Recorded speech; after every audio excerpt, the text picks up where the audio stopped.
नमस्कार, मैं हूं अमित सिंह और आप देख रहे हैं नेक्स्ट इन महाराष्ट्र, एक विशेष बुलेटिन जो आपके लिए देश की आर्थिक राजधानी से जुड़ी सभी ताजा खबरें लेकर आता है। आइए नजर डालते हैं इस हफ्ते महाराष्ट्र की बड़ी सुर्खियों पर।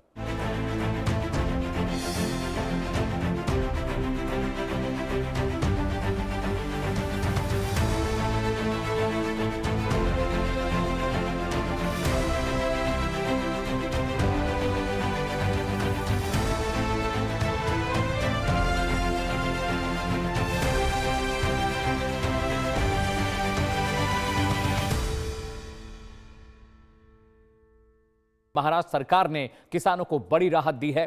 मुख्यमंत्री देवेंद्र फडणवीस ने किसान ऋण माफी योजना में बड़ा बदलाव करते हुए पात्र किसानों के लिए ऋण माफी की सीमा बढ़ाकर 2 लाख रुपए कर दी है।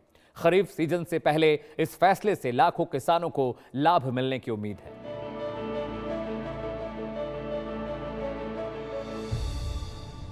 महाराष्ट्र विधानसभा में एक महत्वपूर्ण घोषणा करते हुए मुख्यमंत्री देवेंद्र फडणवीस ने पुण्य श्लोक अहिल्या देवी होलकर शेतकरी कर्ज मुक्ति योजना के अंतर्गत पहले लागू 50,000 रुपए की सीमा को समाप्त कर दिया है। अब पात्र किसानों को 2 लाख रुपए तक की ऋण माफी प्रदान की जाएगी। साथ ही नियमित ऋण अदायगी की अनिवार्य शर्त भी समाप्त कर दी गई है।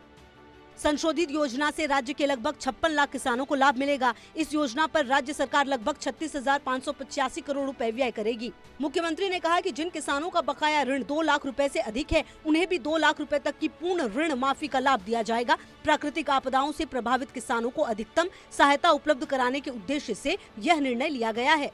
मुख्यमंत्री फडणवीस ने बताया कि राज्य सरकार कृषि क्षेत्र के सुदृढ़ीकरण के लिए प्रति वर्ष लगभग 95,000 करोड़ रुपए व्यय कर रही है। इसमें किसानों को विद्युत सब्सिडी, कृषि उपज की खरीद तथा लंबित ड्रिप सिंचाई सब्सिडी का शीघ्र वितरण भी शामिल है। खरीफ सीजन से पूर्व लिया गया यह निर्णय किसानों के लिए एक महत्वपूर्ण राहत सिद्ध होगा।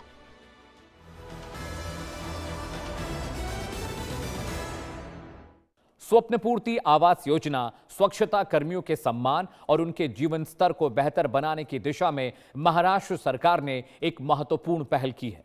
नागपुर में स्वप्न पूर्ति आवास परियोजना के तहत पात्र स्वच्छता कर्मियों को निःशुल्क आवास उपलब्ध कराए जाएंगे।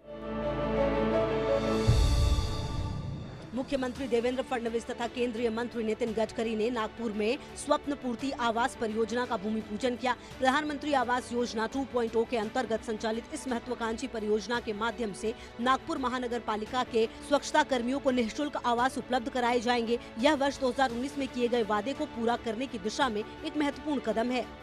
महर्षि सुदर्शन वाल्मीकि वसाहत परियोजना का उद्देश्य स्वच्छता कर्मियों को सम्मानजनक एवं सुरक्षित आवास उपलब्ध कराना है। मुख्यमंत्री ने कहा कि राज्य के प्रत्येक पात्र स्वच्छता कर्मी को 300 वर्ग फुट का निःशुल्क आवास उपलब्ध कराया जाएगा।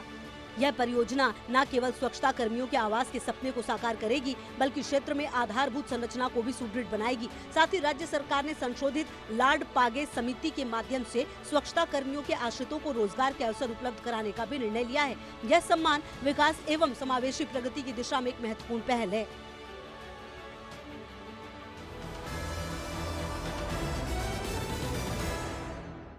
मुंबई बाढ़ नियंत्रण योजना हर वर्ष मॉनसून के दौरान जल भराव की चुनौती से जूझने वाली मुंबई के लिए महाराष्ट्र सरकार ने एक महत्वाकांक्षी बाढ़ नियंत्रण योजना को मंजूरी दी है।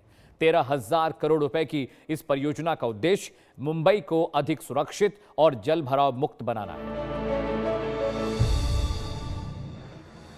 महाराष्ट्र सरकार ने मुंबई के लिए 13,000 करोड़ रुपए की समेकित बाढ़ नियंत्रण मास्टर प्लान को सैद्धांतिक स्वीकृति प्रदान कर दी है। राष्ट्रीय आपदा प्रबंधन प्राधिकरण के साथ कई चरणों की चर्चा के बाद अब विस्तृत परियोजना प्रतिवेदन यानी DPR तैयार किया जा रहा है। उप मुख्यमंत्री एकनाथ शिंदे द्वारा प्रस्तावित इस योजना में पारंपरिक जल निकासी व्यवस्था के आधुनिकीकरण के साथ साथ डिटेंशन टैंक, परमेबल पेवमेंट जैसी प्रकृति आधारित व्यवस्थाओं को शामिल किया गया है, जिससे जल भराव कम होगा तथा भूजल पुनर्भरण को बढ़ावा मिलेगा। इस महत्वाकांक्षी परियोजना का उद्देश्य मुंबई को स्पंज सिटी के रूप में विकसित करना है। वर्षा जल निकासी प्रणाली को सुदृढ़ बनाना, पंपिंग क्षमता में वृद्धि करना तथा नालों में प्लास्टिक कचरे से होने वाले अवरोध को दूर करना है। इस परियोजना के लिए वित्तीय सहयोग केंद्र सरकार, राज्य सरकार तथा बृहन मुंबई महानगर पालिका द्वारा संयुक्त रूप से उपलब्ध कराया जाएगा।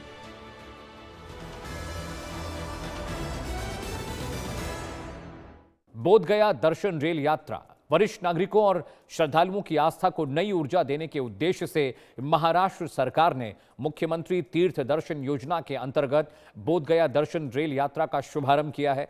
इस पहल के माध्यम से सैकड़ों श्रद्धालु पवित्र बोधगया की यात्रा पर रवाना हुए। मुख्यमंत्री फडणवीस ने नागपुर से मुख्यमंत्री तीर्थ दर्शन योजना के अंतर्गत बोधगया दर्शन रेल यात्रा को हरी झंडी दिखाकर रवाना किया। इस यात्रा में लगभग 800 श्रद्धालु, जिनमें अधिकांश वरिष्ठ नागरिक हैं, पवित्र बोधगया की यात्रा पर रवाना हुए।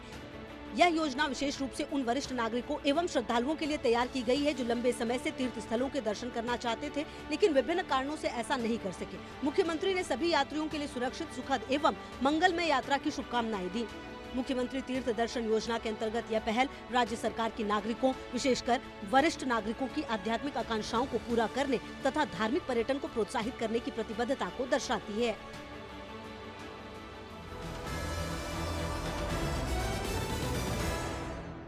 मोशी दुर्घटना पुणे के मोशी क्षेत्र में हुई दुखद दुर्घटना के बाद महाराष्ट्र सरकार राहत एवं बचाव कार्यों पर लगातार नजर बनाए हुए है। उप मुख्यमंत्री सुनेत्रा पवार ने पीड़ित परिवारों से मुलाकात कर हर संभव सहायता का आश्वासन दिया है। इस पूरे घटनाक्रम पर आधारित हमारी ये विशेष रिपोर्ट देखिए।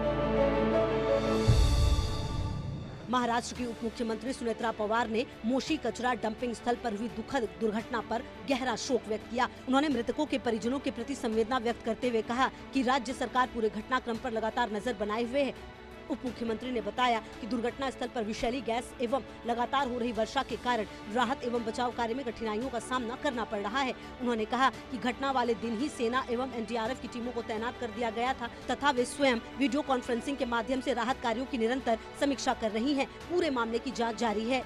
राज्य सरकार प्रभावित परिवारों को आर्थिक सहायता उपलब्ध करा रही है। शीघ्र ही एक उच्च स्तरीय समीक्षा बैठक आयोजित की जाएगी। इसमें पीड़ित परिवारों की सभी मांगों पर गंभीरता से विचार किया जाएगा। जांच रिपोर्ट के आधार पर दोषियों के विरुद्ध नियमानुसार कठोर कार्रवाई सुनिश्चित की जाएगी।